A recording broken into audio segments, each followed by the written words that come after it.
Hello, my loves. So I know it's been a while since I posted, and that's just because recovery is not linear, man. Like, it is these crazy, crazy freaking roller coasters that are up and down, and one week it's fine, and the next week it's not. Like, whew.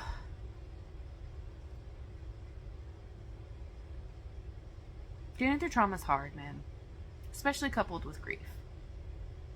It's hard. But that's beside the point because here I am.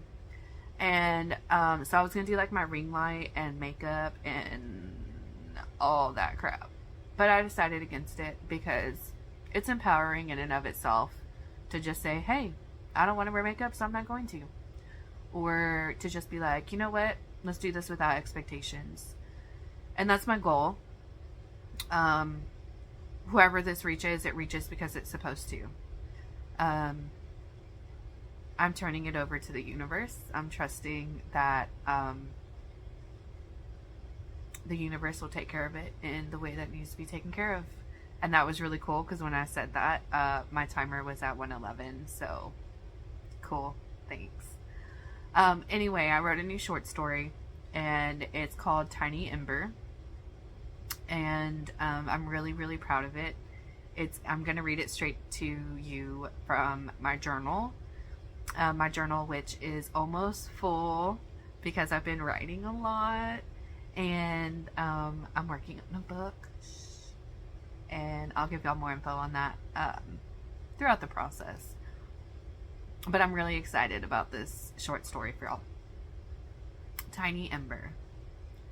You know that flame of hers he tried so desperately to put out? Well, he missed one tiny little ember. She noticed, but didn't say anything. She continued to hope he wouldn't notice, because it was all she had left. She grabbed it before he could see and tightly held on to it. It was an excruciating burn, and she would even go numb to it sometimes. When this happened, though, she would speak up about her feelings, only to be told she was insane, inadequate, or being too sensitive. The ember continued to burn, and she did everything she could to keep it aflame. She would know when it was time to set it down, but not just yet. Her hands tightly gripped around the scorching red coal in her hand. She reminded herself of its power. All the while wincing from the pain, she was holding out as long as she possibly could. It had to be timed just right. When the pain became too much to bear, her grip on the ember, the burning ember he hadn't yet noticed, despite the scent of burning flesh, was loosened. She calmly slipped away and blew life into the flame, lighting the pile of brush she'd been secretly adding to. It grew quickly, consuming the dead leaves and low-hanging branches surrounding her. She left. She watched from a safe distance as she thought about how she'd held on to that ember. Sure, there would be permanent scarring on her palms, but they would eventually heal. She would allow those scars to remind her of her strength and tenacity. She finally began to recognize her own power as she basked in the glow of the fire, tearing through his forest of control, deceit, and abuse. Though watching it was difficult, she knew it was absolutely necessary. She gave herself a pat on the back and smiled.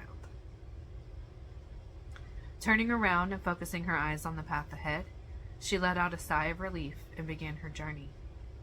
She started dancing through the shadows while allowing the light from the flames to illuminate her.